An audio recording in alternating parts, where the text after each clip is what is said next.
நட்பா இருக்கக்கூடிய அமைப்பு வந்து காதலா மாறி அது கல்யாணமாகக்கூடிய அமைப்புகள் வருகிறது. ஸோ குடும்ப அமைப்புகளை நல்லா நம்மளால வெயிட் பண்ணிட்டு இருந்தவங்களுக்கு நல்ல ஒரு பலனை கொடுக்கக்கூடிய ஒரு தமிழ் புத்தாண்டாக கன்னிராசிக்காரர்களுக்கு இருக்குன்னு தெரிஞ்சுக்கணும். வெளிநாடு போகிறன்னு நினைக்கிறவங்களுக்கு வெளிநாடு போகக்கூடிய அமைப்புகள், வெளிநாட்டில் இருக்கிறவங்களுக்கு பார்த்தீங்கன்னா நல்ல ஒரு முன்னேற்றம். ஸோ குரு வந்து 4ஆம் இடத்தை பார்க்கும் பொழுது இடம், வீடு, வண்டி, வாகனத்தில் வாங்கக்கூடிய அமைப்பு. இந்த கன்னிராசியில 7ஆம் இடத்துல சனி வர்றது பார்த்தீங்கன்னா ராஜோகாதிபதி 7ஆம் இடத்துக்கு வந்து நிறைய ஆக்டிவேட் பண்றார்.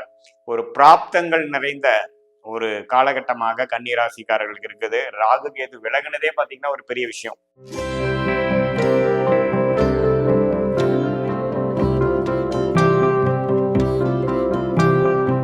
வணக்கம், நான் உங்கள் அன்பான சயின்டிபிக் வேதிக் அஸ்ட்ராலஜர் அஸ்ட்ரோரஞ்சி பேசுகிறேன்.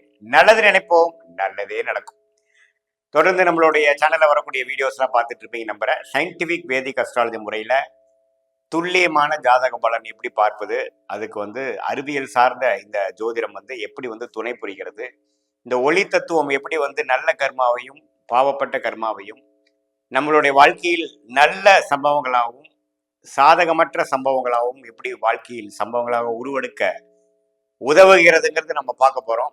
அந்த வரிசையில இந்த வீடியோல பாத்தீங்கன்னா கன்னி ராசிக்கு 2025 தமிழ் புத்தாண்டு ஏப்ரல் 14ஆம் தேதி பிறக்கக்கூடிய சித்திரை முதல் நாள் பிறக்கக்கூடிய தமிழ் புத்தாண்டு, அந்த ஒரு ஆண்டு ஏப்ரல் 14ஆம் தேதியிலிருந்து அடுத்த வருடம் 2026 ஏப்ரல் 13ஆம் தேதி வரைக்கும் வரக்கூடிய அந்த ஒரு வருட காலகட்டம் கன்னிராசிக்கு வந்து எத்தகைய ஒரு காலகட்டமாக பலாபலன்கள் நிறைந்ததாக இருக்க போகிறதுன்னு பார்க்க போறோம். அதுக்கு முன்னாடி சேனல் ஃபர்ஸ்ட் டைம் வரவங்க சப்ஸ்கிரைப் பட்டன் கிளிக் பண்ணுங்க. ஸோ தட் தொடர்ந்து நம்மளுடைய வீடியோஸ் வந்து உங்களை அடையும். அது மூலமாக நீங்கள் பயன் பெறலாம்.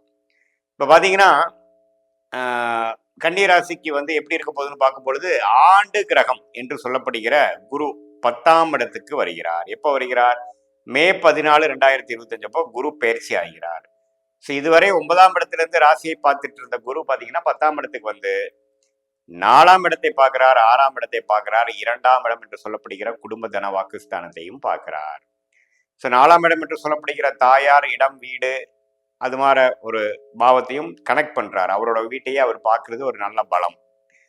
ஸோ இத்தகைய ஒரு மாற்றம் வந்து ஒரு நல்ல மாற்றம். அதே சமயத்துல ராகு கேது பார்த்தீங்கன்னா இதுவரை ராசிக்குள்ளேயும் 7ஆம் இடத்துலையும் இருந்த ராகு கேது பார்த்தீங்கன்னா விலகி ராசி விட்டு விலகிறது ஒரு அருமையான விஷயம். விலகி ராகு 6ஆம் இடத்துக்கும் கேது 12ஆம் இடத்துக்கும் வருகிறார். ஸோ 6ஆம் இடத்துக்கு ராகு வந்து குரு பார்வையும் பெறுவது இன்னொரு நல்ல விஷயம். இதுவரை 6ஆம் இடத்துல இருந்த சனி 7ஆம் இடம் என்று சொல்லப்படுகிற நண்பர்கள், குடும்பத்தினர், பார்ட்னர்ஷிப், பங்குதாரர் அது மாதிரி பாவத்தை குறிக்கக்கூடிய 7ஆம் பாவத்துக்கு வருகிறார். ஸோ இத்தகைய ஒரு ஆண்டு கிரகத்தின் பயிற்சி எப்படி இருக்க போகுது கன்னிராசிக்குன்னு பார்க்கும் பொழுது, அதாவது இந்த திருமண விஷயத்துக்காக எதிர்பார்த்துட்டு இருந்தவங்களுக்கு திருமணம் ஆகக்கூடிய அமைப்புகள் தான் ஃபர்ஸ்ட் பலனா இருக்குதுங்க கன்னிராசிக்கு. ஏன்னா குரு 2ஆம் இடம் என்று சொல்லப்படுகிற குடும்பஸ்தானத்தை பார்க்கும் பொழுது அதே சமயத்துல 7ஆம் வீட்டுக்கு சனி வரும் பொழுது அந்த ஏரியால வந்து அந்த பாவத்துல வந்து ஒரு ஆக்டிவேஷன், ஒரு சில விஷயங்கள் அதுல வந்து செய்யக்கூடிய அந்த பாவத்துக்கு வேணுங்கிற விஷயத்தை காய்கள் நகர்த்தி உங்க வாழ்க்கையில வந்து அது மாதிரி விஷயத்தை கொடுக்கக்கூடிய அமைப்பு இருக்கு. ஸோ திருமணத்தை எதிர்பார்த்துட்டு இருக்கிறவங்களுக்கு திருமணம் ஆகக்கூடிய அமைப்புகள் இருக்கு. நட்பா இருக்கக்கூடிய அமைப்பு வந்து காதலா மாறி அது கல்யாணம் ஆகக்கூடிய அமைப்புகள் வருகிறது. ஸோ குடும்ப அமைப்புகளை நல்லா நம்மளால வெயிட் பண்ணிட்டு இருந்தவங்களுக்கு நல்ல ஒரு பலனை கொடுக்கக்கூடிய ஒரு தமிழ் புத்தாண்டாக கன்னிராசிக்காரர்களுக்கு இருக்குன்னு தெரிஞ்சுக்கணும். அதே சமயத்துல வேலை தொழில இருக்கிறவங்களுக்கு எல்லாம் பாத்தீங்கன்னா நல்ல ஒரு முன்னேற்றம். ஏன்னா 6ஆம் இடத்துக்கு ராகு வர்றது அருமையான விஷயம். வெளிநாடு போகிறன்னு நினைக்கிறவங்களுக்கு வெளிநாடு போகக்கூடிய அமைப்புகள், வெளிநாட்டில் இருக்கிறவங்களுக்கு பார்த்தீங்கன்னா நல்ல ஒரு முன்னேற்றம். சிட்டிசன்ஷிப் அது மாதிரி விஷயங்கள், பிஆர் விஷயங்கள், விசா விஷயத்துல எல்லாம் கொஞ்சம் பாசிட்டிவான ரிசல்ட் வர்றது. வெளிநாடு போய் படிக்கணும் அப்படின்னு நினைக்கக்கூடிய ஸ்டூடெண்ட்ஸ்க்கெல்லாம் பார்த்தீங்கன்னா அது மாதிரி கிடைக்கிறது. அது ராகு திசையே நடக்கிற கன்னிராசிக்காரங்களா இருந்தால் கேட்கவே வேண்டாம், கை மேலே பலன் இருக்கு. ஸோ இதெல்லாம் நம்ம நல்லா இருக்கக்கூடிய அமைப்பு. கேது வந்து 12ஆம் இடத்துக்கு வர்றதும் பார்த்தீங்கன்னா அதே விஷயத்தை கொடுக்குது. ஸோ தவறு இல்லை. ஸோ குரு வந்து 4ஆம் இடத்தை பார்க்கும் பொழுது இடம், வீடு, வண்டி, வாகனத்தில் வாங்கக்கூடிய அமைப்பு.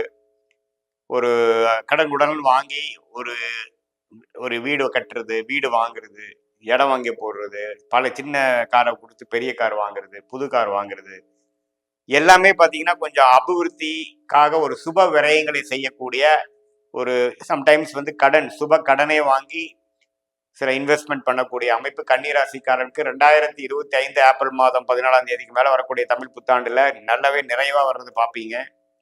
அது மாதிரி ஒரு காரியங்கள் பண்ணுறப்போ டக் டக் டக்குன்னு எல்லாமே நடக்கக்கூடிய அமைப்புகள் உண்டு. ஸோ பணம் கேஷ் ஃப்ளோவுக்கு வந்து ஒரு நெருக்கடி இல்லாமல் பணம் வரக்கூடிய பணம் வந்து கொஞ்சம் உங்களுக்கு வந்து அந்த கேஷ் ஃப்ளோ நல்லா இருக்கும். அது மூலமாக சில விஷயங்கள் நல்லா செஞ்சுப்பீங்க. அடுத்த லெவல் வாழ்க்கையில் போகக்கூடிய அமைப்புகளுக்கு நீங்கள் நகர்த்திப்பீங்க. அதே சமயத்தில் சில ஃபண்டிங் எதிர்பார்க்குறவங்க, பிஸ்னஸ் பார்ட்னர் எதிர்பார்க்குறவங்க, அடுத்த லெவல் வந்து நம்ம பிஸ்னஸை வந்து நெக்ஸ்ட் லெவல் கொண்டு போய் சில ஃப்ரான்ச்சைசி மாடல், நிறையா ஸ்டோர்ஸ் ஓப்பன் பண்ணுறது, பிரான்ச்சஸ் ஓப்பன் பண்ணுறதுங்கிற மாதிரி அபிவிருத்தி லெவலில் இருக்கக்கூடிய தொழிலதிபர்களுக்கு பார்த்தீங்கன்னா, இந்த கன்னிராசியில் 7ஆம் இடத்துல சனி வர்றது பார்த்தீங்கன்னா, ராஜோகாதிபதி 7ஆம் இடத்துக்கு வந்து நிறைய ஆக்டிவேட் பண்ணுறார். நிறைய பேருக்கு கான்ட்ராக்ட்ஸு, கிளைண்ட்ஸு, ஃப்ரான்ச்சைசி நிறையா ஒரு அசோசியேஷன் கொண்டு வரார், பங்குதாரர்களை கொண்டு வருகிறார். அது மூலமாக ஃபண்டிங் இன்க்ரீஸ் ஆகுது, டேர்ன் ஓவர் இன்க்ரீஸ் ஆகுது, பிஸ்னஸ் அபிவிருத்தி ஆகுது. ஸோ அது மாதிரி நல்ல பாசிட்டிவான விஷயங்கள் நிறைந்ததாக கன்னிராசிக்காரருக்கு உண்டு. அதே சமயத்தில் குரு பார்த்தீங்கன்னா 10ஆம் இடத்துக்கு வர்றது பார்த்தீங்கன்னா ஒரு நல்ல ஃபினான்ஷியல் செக்மெண்ட்டில், ஃபினான்ஷியல் லைனில் இருக்கிறவங்க, பேங்கிங் செக்டாரில் இருக்கிறவங்க, சிட்ஸு அது மாதிரி பண்ணுறவங்க, ஷேர் மார்க்கெட்டில் இருக்கிறவங்க, அவங்களுக்கு எல்லாமே ஓரளவுக்கு நல்ல க்ரோத்து, லிக்விடிட்டி, கேஷ் ஃப்ளோ எல்லாமே கொடுக்கக்கூடிய ஒரு அமைப்புகள் உண்டு. மாணவர்களுக்கு பார்த்தீங்கன்னா கொஞ்சம் வெளிநாடு போய் ஒரு கோர்ஸ் படிக்கணும்னா அதுக்கு வேணுங்கிற யூனிவர்சிட்டியில் வந்து ஸ்காலர்ஷிப் கிடைக்கிறது, அதுக்கு வேணுங்கிற விசா கிடைக்கிறது, அது மாதிரி விஷயங்கள்லாம் நல்லாவே பாசிட்டிவாக இருக்குது. நம்ம என்ன கோர்ஸ் படிக்கிறோம்னு நினைக்கிறோமோ அதுக்கு கிடைக்கக்கூடிய அமைப்புக்கு, அதுக்கு ஒரு எஜுகேஷன் லோன் போட்டோம்னா உடனே கிடைக்கிறது. ஸோ எல்லாமே ஒரு பண விஷயத்துலையும், வெளிநாடு வெளிமாநிலம் டிராவல் பண்ணக்கூடிய விஷயங்களையும், வாழ்க்கையில் அடுத்த லெவல் விஷயத்துக்கு முன்னேறக்கூடிய விஷயத்துக்கு ஒரு அருமையான ஒரு பிராப்தங்கள் நிறைந்த ஒரு காலகட்டமாக கன்னிராசிக்காரர்களுக்கு இருக்குது. ராகு கேது விலகுனதே பார்த்தீங்கன்னா ஒரு பெரிய விஷயம். அதாவது மனக்குழப்பங்கள் நீங்கி நம்ம என்ன செய்ய போகிறோம், எப்படி பண்ண போகிறோங்கிறது தெரியாமல் இருந்து கடந்த 2023, 24 இருந்தது பார்த்தீங்கன்னா இப்போ படிப்படியாக கிளாரிட்டி நல்லாவே இதான் பண்ண போகிறோம், நம்ம 3 விஷயத்தில் 2 நடக்கல, 1 தான் நடந்தது, இதுதான் நமக்கு கரெக்டான முடிவுங்கிற மாதிரி ஒரு தீர்க்கமான ஒரு டைரக்ஷன், லைஃப் டைரக்ஷன் கொடுக்கக்கூடிய அமைப்பு வந்து கன்னிராசிக்காரர்களுக்கு கொடுக்குதுங்க. ஸோ இதெல்லாம் வந்து நல்ல ஒரு மாற்றத்தை கொடுக்கக்கூடியதாக தான் இருக்குது. அதே சமயத்தில் நான் முதலே சொன்ன மாதிரி ஒரு நல்ல பேர் எடுக்கிறது. ஏன்னா குரு 10க்கு வரும் பொழுது சில பேர் சொல்லுவாங்க குரு 10க்கு வந்தால் தப்புன்னு. தவறே இல்லை. உங்களுடைய வேலை, உத்தியோகம் அது மாதிரி விஷயங்கள் கொஞ்சம் பல பேர்த்துக்கு தெரியும், உங்களுடைய விஷயங்கள் கொஞ்சம் ரெகக்னிஷன் கிடைக்கும். அதே சமயத்தில் பண விஷயத்தில் வந்து கொஞ்சம் லக்கியாக வந்து நம்ம எதிர்பார்க்க மேலே சில இடத்துலேருந்து நம்ம வர்றது, பழைய வீடு இது மாதிரி ஏதோ வச்சு நம்ம இப்படி கொடுத்துட்டு வேற ஒன்று வாங்குறோம் அப்படின்னாலும் சரி, இடத்தை கொடுத்துட்டு ஒன்று ரீஇன்வெஸ்ட் பண்ணாலும் சரி, நல்லாவே நீ எதிர்பார்க்காத மாதிரி ஒரு நல்ல ரேட் வரக்கூடிய அமைப்புகள் ஏப்ரல் 14ஆம் தேதிக்கு மேலே வரக்கூடிய புத்தாண்டில், அது குறிப்பாக மே மாதம் ஆகக்கூடிய பயிற்சிகள்லாம் ரொம்ப நல்லா இருக்கு. ஸோ அதனால இந்த வருஷத்துல கொஞ்சம் பொறுமையாக இருந்து எல்லாமே சாதிச்சுக்கக்கூடிய அமைப்புகளாக இருக்கக்கூடிய அமைப்பாக இருக்கு கன்னிராசிக்காரர்களுக்கு. தொழிலதிபர்களாக இருந்தாலும் சரி, வேலையில் இருக்கிறதா இருந்தாலும் சரி, மாணவர்களாக இருந்தாலும் சரி, கல்யாணத்தை எதிர்பார்க்குறவங்களுக்கும் பார்த்தீங்கன்னா பாசிட்டிவான விஷயங்கள் இருக்கு. சீனியர் சிட்டிசனுக்கு பார்த்தீங்கன்னா 6ஆம் இடத்துல ராகு வருவது கொஞ்சம் சில இது மாதிரி ஒரு ஸ்கின் அலர்ஜி, கொஞ்சம் அலர்ஜியான சில விஷயங்கள்லாம் வரக்கூடிய அமைப்புகள் இருக்கு. கொஞ்சம் உங்களை ஹெல்த் கான்சன்ட்ரேட் பண்ணிக்கணும், மெடிசின்ஸ்லாம் கொஞ்சம் கரெக்டாக எடுத்துக்கணும். அந்த ப்ரீ டயபெட்டிஸு அது மாதிரி விஷயத்துலலாம் இருக்கிறவங்களாம் கொஞ்சம் கேர்ஃபுல்லாக இருக்கக்கூடிய அமைப்புகள். அதே சமயத்தில் வண்டி வாகனம் போகிறப்போ கொஞ்சம் கேர்ஃபுல்லாக இருக்கக்கூடிய அமைப்புகள் இருக்குது. அப்புறம் சனியே உங்களுக்கு 7ஆம் இடத்துல பார்க்குறதுனால நிறைய வேலை அலைச்சல்கள் கொஞ்சம் இருக்கும். மைண்ட் அப்பப்போ ஃப்ரீ பண்ணிக்கணும், இல்லைன்னா நம்ம பேர்ன் அவுட் ஆகக்கூடிய அமைப்புகள் உண்டு கன்னிராசிக்காரர்களுக்கு. ஏன்னா இதுவரை குரு வந்து சனி ராசியை பார்த்துட்டு இருந்தார், இப்போ சனி தான் ராசியை பார்க்குறார், குரு பார்க்கல. ஸோ அப்படிங்கிறப்போ அடுத்த லெவல் ஆஃப் டெவலப்மெண்ட்டுக்காக நீங்கள் ஓட ஆரம்பிச்சிருவீங்க. நிறைய வேலைப்பளு இருக்க போகுது, ரெஸ்பான்சிபிலிட்டி இருக்க போகுது.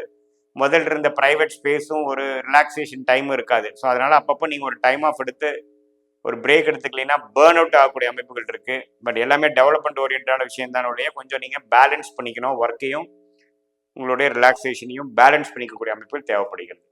இது பொதுவான பலனே தவிர உங்களுடைய ஜென்ம ஜாதகத்தில் எப்படி தசாபுத்தியில் போய் கொண்டிருக்கிறது பொறுத்து தான் நம்ம ஒன்றுமே துல்லியமான பலன்கள் அடுத்த வரக்கூடிய 1 வருடம் 2 வருடம் எப்படி இருக்க போகுது, லாங் டேர்மாக எப்படி இருக்க போகுது, எந்த மாதிரி டைரக்ஷனில் உங்களுடைய வாழ்க்கை போக போகுது, உங்களோட கேள்விகளுக்கு ஏற்ற மாதிரி உங்கள் ஜாதகத்தில் என்ன பதில் இருக்குங்கிறதுலாம் நம்ம துல்லியமாக பார்க்கலாம். இந்த அறிவியல் சார்ந்த ஜோதிடம், அதாவது சயின்டிஃபிக் வேதிக் அஸ்ட்ராலஜி முறையில் துல்லியமான பலன்கள் எந்த விதத்திலையும் மிகைப்படுத்தாமல் தெரிந்து கொள்ளலாங்கிறது நீங்கள் தெரிஞ்சுக்கணும். மீண்டும் மற்றொரு காணொலியில் சந்திப்போம். நன்றி, வணக்கம்.